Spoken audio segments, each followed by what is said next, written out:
இப்போ அதற்குரிய விடுங்க. மாண்புமிகு பொதுப்பணித்துறை அமைச்சர்கள் காலையில் அலுவலகத்தை சந்தித்து அவர்கள் சாட்டிய குற்றச்சாட்டுகளுக்கெல்லாம் ஆதாரங்களை எல்லாம் நான் கொண்டு வந்திருக்கிறேன் என்று சொன்னேன். நான் நேற்று அந்த விஷயம் நேற்றோடு முடிந்து விட்டது. ஆதாரங்களை கொடுங்கள். தக்க நேரத்தில் இதை பற்றி சொல்ல வேண்டிய நேர்ந்தால் நான் இதெல்லாம் ஆய்வு செய்து உரிய நேரத்தில் அவை குறிப்பிட்டு ஏற்றுவதற்கு முன்பாக அவரிடம் காட்டி அதற்கு பிறகு அதை பற்றி முடிவெடுக்கும் என்று நான் சொன்னேன். இப்போதும் சொல்லுகிறேன், மாண்பு முதலமைச்சர் அவர்கள் பேசிக் கொண்டிருக்கிறார். பேசி முடிக்கட்டும். எதிர்க்கட்சி தலைவருக்கு உறுதியாக நான் வாய்ப்பு தருவேன். அவர் கேள்விகளை முன்வைக்கலாம், விளக்கங்களை பெறலாம். இப்போதைக்கு பேரவைத் தலைவர் என்ற முறையில் என்னுடைய முடிவு இதுதான். அவையில் இருக்கக்கூடிய உறுப்பினர்கள் அமரும்படி நான் கேட்டுக்கொள்கிறேன். நான் முதலமைச்சர் அவர்கள் பேச வேண்டிய போ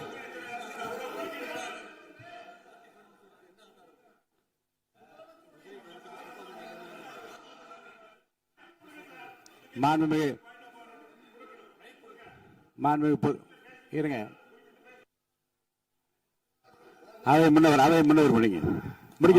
பேரவைத் தலைவர் அவர்களே, நேற்றைய தினம் நீங்கள் முழுமையாக பேசினீர்கள். உங்கள் பேச்சுக்கள் எப்படி இருந்தது என்பதும் நாடு அறியும். இருந்தாலும் கூட நாங்கள் அமைதியாக இருந்தோம். இல்ல நீங்க இருங்க, ஒவ்வொரு வார்த்தைக்கு இருங்க. நீங்க மின்வெட்டையில நீங்க சொன்னீங்க, உங்களுடைய முன்னாள் அமைச்சர் ஆற்காடு வீராசாமி இருக்கிற போது மின்வெட்டால் தான் நாங்கள் ஆட்சியே மாறியது என்றெல்லாம் சொன்ன கதையெல்லாம் இருக்கு. அதெல்லாம் சொன்னோம்னாங்க, நாங்களே அமைதியா இருந்தா. அதுக்கு அங்கே தயவு செய்து எதிர்கட்சி தலைவருக்கு வாய்ப்பளிக்கிறார்கள். அந்த வாய்ப்பை நீங்கள் அவர் முதலமைச்சர் பேசுவதற்கு பிறகு பேசினால் அழகாக இருக்கும். அதை முன்ன பள்ளிக்கல்வித்துறை அமைச்சர் மாண்புமிகு பேரவைத் தலைவர் அவர்களே, அவர் ஒரே ஒரு வார்த்தையை தான் சொன்னார். பார்ட்டி ஃபண்ட் என்ற வார்த்தையை கேட்டு எதிர்க்கட்சி நண்பர்கள் கோபப்படுகிறார்கள். ஆனால் அதன் மீது உங்களுக்கு பாயிண்ட் ஆஃப் ஆர்டர் தருவதாகவும் நீங்கள் வந்து சட்டப்பேரவைத் தலைவர் சொல்கிறீர்கள். நேற்றைய தினம் இதே போல வெற்றி தலைவர் அவர்களினுடைய வழிகாட்டில் வளர்ந்த நாங்கள் சகிப்புத்தன்மையோடு அவர்கள் பல வார்த்தைகள் சொன்னார்கள். புதிதாக சோஃபா மாடல் என்றார்கள், குதிரை பேரம் என்றார்கள், எத்தனையோ வார்த்தைகள் சொன்ன போது சகிப்புத்தன்மையோடு அதை கேட்டு பொறுமையாக இருந்தோம். இவர்கள் குதிரை பேரம் எல்லாம் அவைக்குள் நீக்கப்பட்டு விட்டது. சரி, சோஃபா மாடல் என்று சொன்னார்கள். ஆதாரம் கேட்டு இப்படி எழுந்து நாங்கள் கொந்தளிக்காமல் ஒரு சட்டமன்றத்தில் ஒரு உறுப்பினர் எப்படி நடந்து கொள்ள வேண்டும் என்பதற்கு எடுத்துக்காட்டாக தமிழக வெற்றி கழகத்தின் உறுப்பினர்கள் நடந்து கொண்டார்கள். இப்போது மதிப்பிற்குரிய எதிர்க்கட்சி தலைவர் அவர்களை உங்கள் ஊடாக நான் கேட்பது என்னவென்றால், அவர்களினுடைய கட்சி உறுப்பினர்களை அவர் அமைதிப்படுத்தி முதல்வர் அவர்கள் உரையை முழுமையாக கேட்டு சகிப்புத்தன்மைக்கு சட்டமன்றத்தில் இந்த பக்கம் மட்டுமல்ல அந்த பக்கமும் எடுத்துக்காட்டாக இருப்பதற்கு அவர் வழிவகை செய்ய வேண்டும் என்று உங்கள் மூலமாக கேட்டுக்கொள்கிறேன். பொதுப்பணித்துறை அமைச்சர்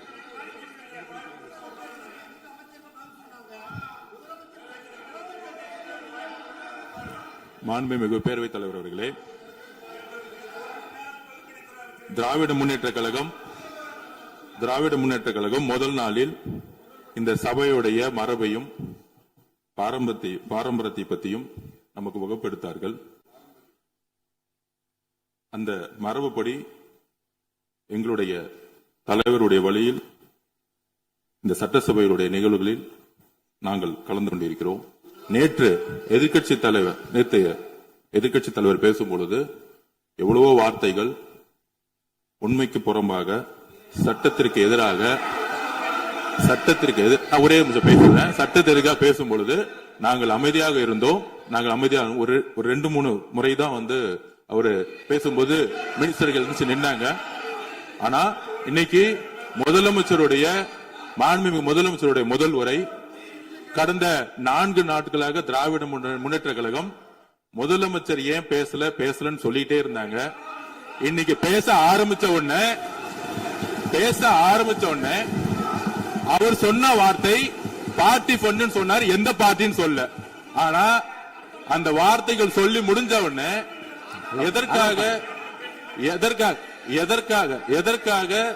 எதற்காக முதலமைச்சருடைய பேச்ச இவங்க வந்து குறுக்கிறாங்கன்னு தெரியல. நீங்கள் சொன்னதுபடி முதலமைச்சர் பேச வேண்டும். பேசிய பின்பு கருத்துகளுக்கு பதிலளிக்க அவர்கள் பதிலளிக்கும், நாங்களும் பதிலளிக்க தயாராக இருக்கிறது பதிவு பண்றோம். மாண்புமிகு முதலமைச்சர் அவர்கள்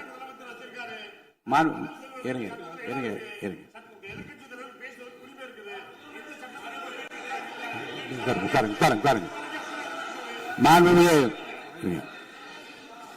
அது முன்னவர் மரபு இருக்கிறது, எப்போது வேணும் பாயிண்ட் ஆஃப் ஆர்டர் இருக்கலாம். இருந்தாலும் கூட நீங்க அந்த மரபை நீங்க கடைபிடித்தீங்களா உங்க ஆட்சியில? நீங்க வேண்டாம், அது முன்னவர் முன்பு எப்படி நடந்தால் என்பதை பற்றியோ முன்பு நடந்த நிகழ்வுகள் பற்றியோ நீங்கள் சொல்லி மீண்டும் இந்த அவையினுடைய மாண்பை குறைக்க வேண்டாம் என்று நான் கேட்டுக்கொள்ள வேண்டாம்.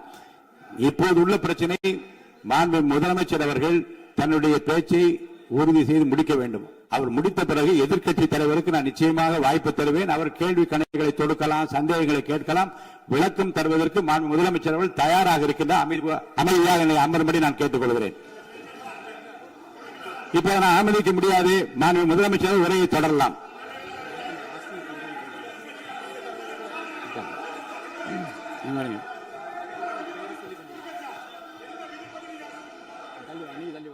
மாண்புமிகு உறுப்பினர் ஆஸ்டின் உங்க இடத்துல போய் உட்காருங்க.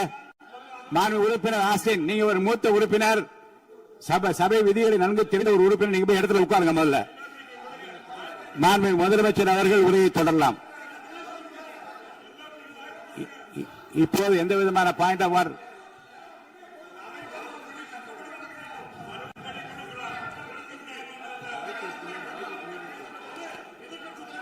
நான் வாய்ப்பு இல்லை என்று சொன்னால் நீ எழுந்து நிற்பதிலே நியாயம் இருக்கிறது.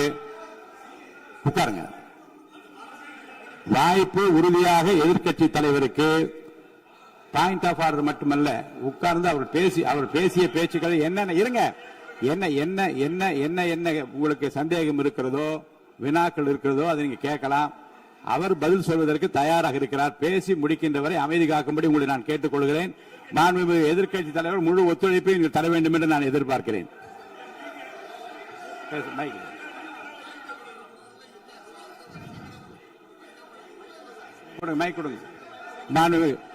மாண்புமிகு எதிர்க்கட்சி தலைவர், பேரவைத் தலைவர், நீங்க உட்காருங்க. நேற்று நான் பேசும்போது சில அமைச்சர்கள் குறுக்கிட்டு பேசினாங்க, அதற்கு நீங்க அனுமதி கொடுத்தீங்க. அதே மாதிரி இன்னைக்கு முதலமைச்சர் பேசும்போது சில வார்த்தைகள், தவறான வார்த்தைகள் பேசுறாரு. அவர் பார்ட்டி ஃபண்ட் அப்படின்னு சொல்லியிருக்கிறாரு.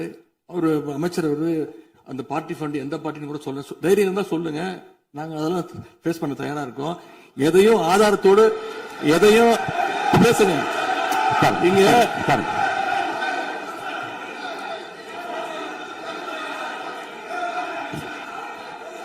அது மாதிரி பேரவைத் தலைவர் அவர்களே, நேற்று நான் பேசி முடிஞ்சோடனே நீங்க அவை முடிஞ்சிருச்சுன்னு சொல்லிட்டீங்க. நாங்கெல்லாம் வீட்டுக்கு போயிட்டோம். வீட்டுக்கு போய் டிவி போட்டு பார்த்தா அங்க இன்னொரு அமைச்சர் இன்னும் பதில் சொல்லிட்டே இருந்திருக்கிறாரு. அதற்கெல்லாம் நாங்க இப்ப என்ன பதில் இது, என்ன மரபு இது? நீங்க இப்ப பேசிக்கிட்டே இருப்பீங்களா? நாங்க அதை பார்த்துக்கிட்டே இருக்கணுமா? அதே மாதிரி இன்னைக்கு முதலமைச்சர் அவர்கள் பேசும்போது நாங்களும் அமைதியா கேட்டுட்டு தான் இருந்தோம். ஆனா சில கருத்துக்கள் அவர் பேசும்போது அதை நாங்க அனுமதிக்க முடியாது. ஆதாரத்தோடு ஏதாவது பேசணும்னா, குற்றச்சாட்டுகள் சொல்லும் போது ஆதாரத்தோடு சொன்னீங்கன்னா அதை நாங்க ப்ரூவ் பண்றதுக்கு தயாராக இருக்கு. மாண்புமிகு உறுப்பினர் அவர்கள் இருங்க. நேற்று மாண்புமிகு எதிர்க்கட்சி தலைவர்கள் பேசியதும் மாண்புமிகு பொதுப்பணித் தலைவர்கள் பேசியதும் ஆதாரம் இல்லாமல் பேசக்கூடாது என்று நான் சொன்னேன். ஆய்வு செய்து நீக்கப்பட வேண்டியது நீக்கும் என்று சொன்னேன். இப்போது மாண்புமிகு முதல்வர் அவர்கள் பேசி முடிக்கட்டும். நீங்கள் கூறிய கருத்துப்படி அதில் ஆதாரங்கள் இல்லாத குறிப்பாக இருந்தால் அது நீக்குவதற்குரிய உரிமை எனக்கு இருக்கிறது. ஆய்வு செய்து நான் நடவடிக்கை எடுப்பேன். இப்போது மாண்புமிகு முதலமைச்சர் அவர்கள் பேசலாம்.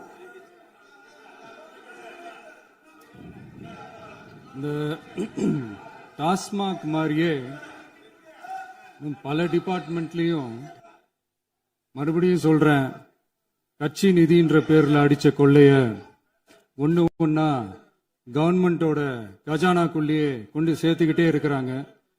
இப்பவும் சொல்றேன், மக்கள் பணத்துல இருந்து ஒரு பைசா கூட தொடமாட்டோம், தொடவும் விடமாட்டோம், தொட்டா விடமாட்டோம், இதுக்கு முன்னாடி தொட்டவங்களையும் விடமாட்டோம்.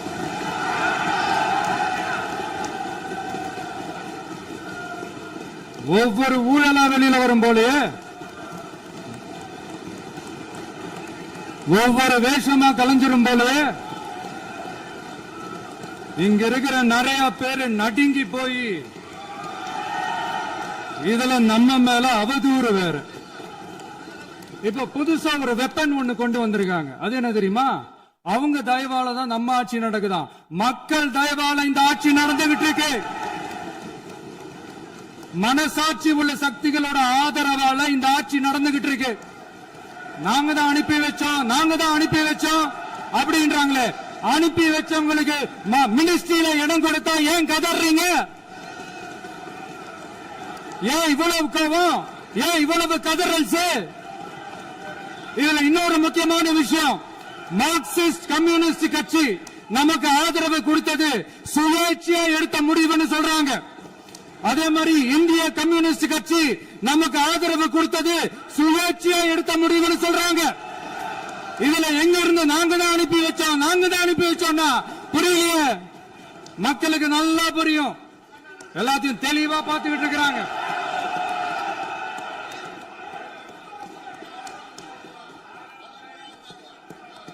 முதலமைச்சர் கண்டினியூ பண்ணலாம். மாண்பு முதலமைச்சர்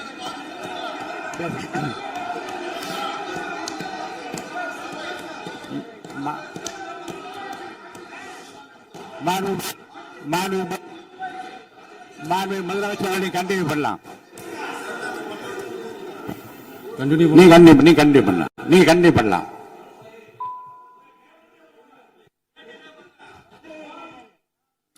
இந்த சமூக நீதி அரசுன்னு சொல்றவங்களை பார்த்து கேட்கிறேன், நம்ம பட்டியலின சகோதரர்களுக்கு எத்தனை அமைச்சர் பதவி கொடுத்தீங்கன்னு கொஞ்சம் சொல்ல முடியுமா? ஆனா நம்மளுடைய அரசுல 8 அமைச்சர் பதவிகள் யாருக்கு? நம்ம பட்டியலின சகோதரர்களுக்கு. எல்லாம் நம்ம அண்ணன், நம்ம தம்பி, நம்ம தங்கச்சிங்க. அண்ணல் அம்பேத்கர் அவர்களுடைய கிட்டத்தட்ட 100 ஆண்டு கால கனவு இப்ப நிறைவேறி இருக்கு.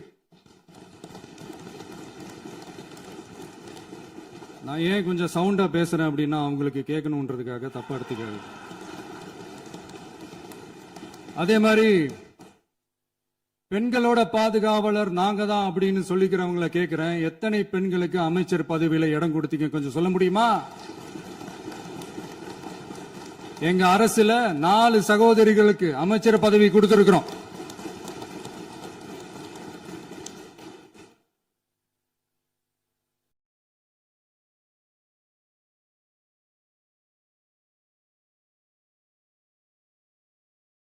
அதனால மக்களால் நிராகரிக்கப்பட்டு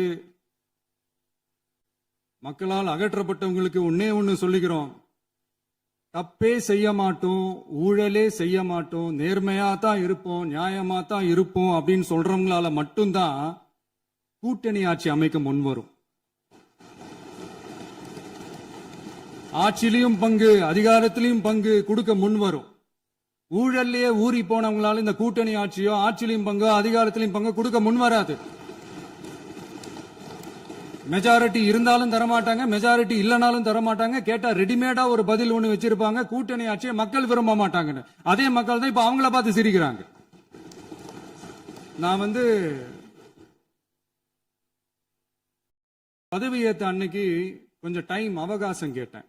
எதுக்கு கேட்டேன்? நிதி நிலைமைலாம் கொஞ்சம் மோசமா இருக்குது, அதெல்லாம் கொஞ்சம் சரி செஞ்சுக்கிட்டு படிப்படியா கொஞ்சம் கொஞ்சமா நான் கொடுத்த வாக்குறுதிகள்லாம் செயல்படுத்துவேன், அதுக்காக கொஞ்சம் டைம் அவகாசம் கேட்டேன். நான் ஏதோ வேற எதுக்காகவோ வேற யாருக்காகவோ ஏதோ அவகாசம் கேட்ட மாதிரி.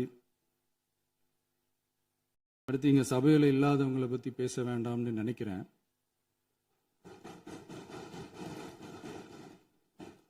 இங்க நம்மளை பத்தி அவதூறு பரப்புறதோட மட்டும் இல்லாம இப்ப நம்ம மக்கள் மேலேயும் அவதூறு பரப்ப ஆரம்பிச்சுட்டாங்க. மக்கள் நமக்கு ஓட்டு போட்டது தப்பான், குடும்பமா நமக்கு ஆதரிச்சது தப்பான். இது இப்ப இல்ல, நான் சொல்றது எம்ஜிஆர் அவர்கள் காலத்திலிருந்தே. அப்பவே அவர் ஜெயிச்சப்போ அதே மக்களை தப்பா பேசுறது. மக்கள் என்ன பண்ணிட்டாங்க, எம்ஜிஆர் என்ன பண்ணிட்டாரு, எம்ஜிஆர் என்ன இது பண்ணிட்டாரு. 50 வருஷமா ஒரே டெக்னிக்கா.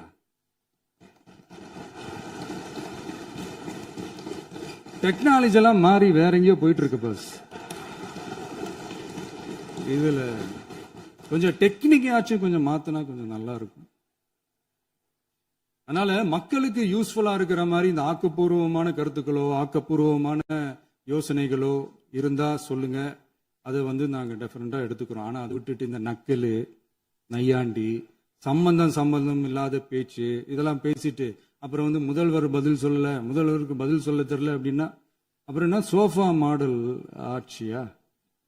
அது என்னன்னு புரியறதுக்கு எனக்கு ரொம்ப நாள் ஆச்சு. இந்த sofa set, table chair, teapoy, furniture பிசினஸ்லாம் வேற எங்க வெளியில போய் பண்ண சொல்லுங்க. அப்படி அந்த பிசினஸ் தான் பண்ணணும்னா நிறைய பிசினஸ் பண்ற மாதிரி வெளியில போய் பண்ண சொல்லுங்க. இங்க சட்டசபைக்குள்ள வேணாம்.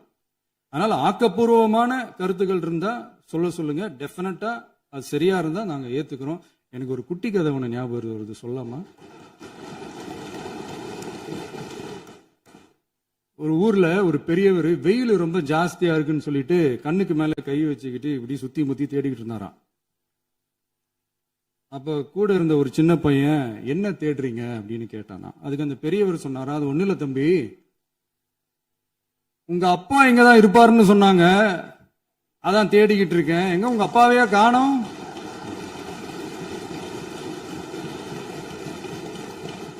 இல்ல அந்த எங்களுக்கும் நக்கலா நையாண்டியா சம்பந்தம் இல்லாத குட்டி கதை இதெல்லாம் எங்களுக்கும் பேச தெரியும். அந்த கதையில பெரியவர் அப்படி சொன்னாராம், தப்பா எடுத்துக்காதீங்க. அந்த கதையில பெரியவர் அப்படி கேட்டாராம்.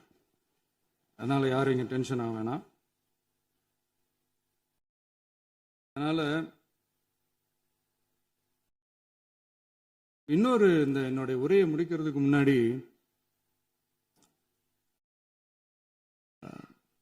போயிட்டாங்க, பேசலாமா? உங்க கருத்துக்களை நீங்க முழுமையாக மன நிறைவோடு பேசலாம். டிவியில சரி. அதான் 5 நிமிஷம் பேசுனதுக்கே கொலத்தூரி இந்த ஆட்டம் அடிச்சு பேசுனா அப்புறம் என்ன பண்றது? கடைசியா நான் இந்த உரையை முடிக்கிறதுக்கு முன்னாடி ஒரு முக்கியமான ஒரு விஷயம் பத்தி சொல்லணும். ஆளுநர் உரை அன்னைக்கு இந்த தமிழ் தாய் வாழ்த்துக்கு அப்புறம் தேசிய கீதம் பாடினது தப்பு, தேசிய கீதம் 2 முறை பாடினது தப்பு, அப்படி ஒரு நிகழ்வு இதுக்கு முன்னாடி இந்த சட்டசபையில நடந்ததே கிடையாது, அந்த மரபே மாத்திட்டீங்க, இப்படி ஒரு பெரிய ஒரு போர் மாதிரி எதிர்கட்சியை சார்ந்தவங்க எல்லாம் சொன்னாங்க இல்லையா? அந்த மாநில உரிமை போராளிகளை, அந்த மரபு காக்கிற உரிமை போராளிகளை ஒரே ஒரு கேள்விதான் கேட்கணும். 2021 ஆகஸ்ட் 2 ஞாபகம் இருக்கா? Centenary celebration of Tamil Nadu legislature. அந்த ஃபங்க்ஷன்ல நம்ம முன்னாள் முதலமைச்சர் கருணாநிதி அவர்களோட கலைஞர் அவர்களுடைய கலைஞர் அவர்களுடைய புகைப்படத்தை மாண்புமிகு குடியரசுத் தலைவர் திறந்து வைக்கிற ஒரு ஃபங்க்ஷன். அந்த ஃபங்க்ஷன்ல national anthem followed by Tamil Thai Vazhthu அப்படின்னு அறிவிச்சது ஞாபகம் இருக்கா?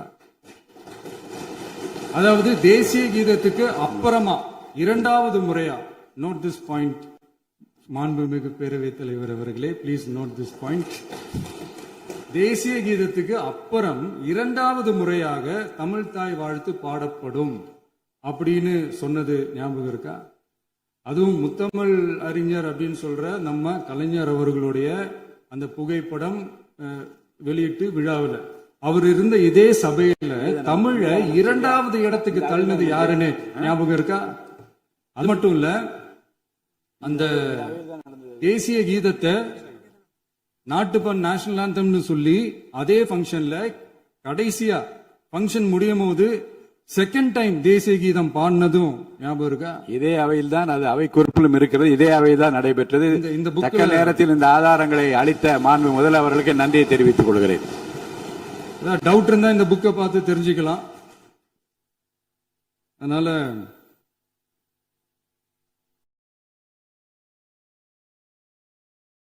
கேட்டா என்ன சொல்லுவாங்கன்னா, அது ஜனாதிபதி கலந்துகிட்ட ஃபங்க்ஷன், அதெல்லாம் அப்படிதான், அதெல்லாம் கண்டுக்க கூடாது அப்படின்னு சொல்லுவாங்க.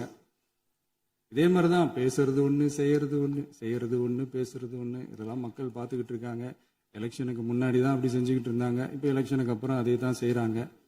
இந்த விஜயையும் சாமானியர்களின் உண்மையான சமூக நீதி அரசையும் அவமானப்படுத்துறதுக்கு தான் அவங்களோட அந்த பொலிட்டிக்கல் சீனியாரிட்டி அது பயன்படுத்துது போல.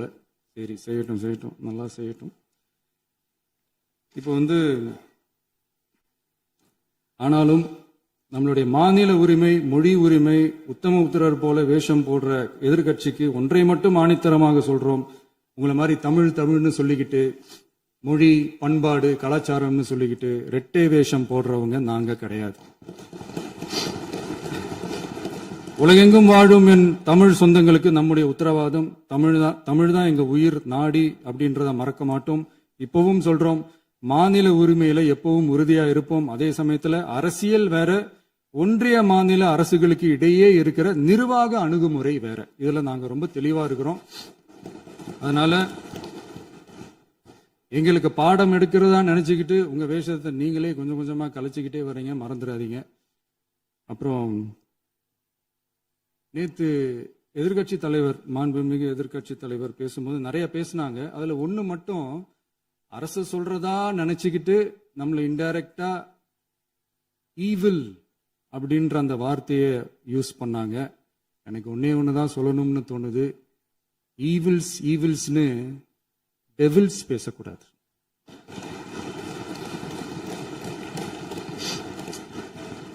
அவங்க இருந்திருந்தா ஒரு ஆக்ஷன் பண்ணணும்னு எனக்கு தோணுச்சு. எல்லாரும் போயிட்டாங்க.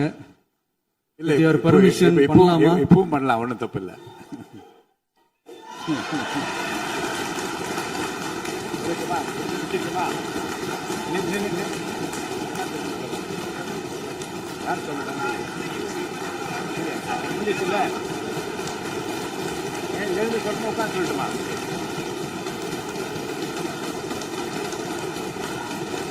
எதிர்கட்சியை சேர்ந்த எதிர்கட்சி தலைவர் உள்ளிட்ட மாண்புமிகு உறுப்பினர்களுக்கும் வணக்கமும் நன்றியும். பதிலுரை வழங்குற அதே நேரத்தில் நம்மளை சட்டமன்ற உறுப்பினராக தேர்ந்தெடுத்த பெரம்பூர் தொகுதி மக்களுக்கு நம்மளோட நெஞ்சார்ந்த நன்றிகள். அதே மாதிரி ராஜினாமா பண்ணிட்டாலும் நம்மளை தேர்ந்தெடுத்த திருச்சி கிழக்கு மக்களுக்கும் இந்த மன்றத்தில் நம்மளோட நன்றியை பதிவு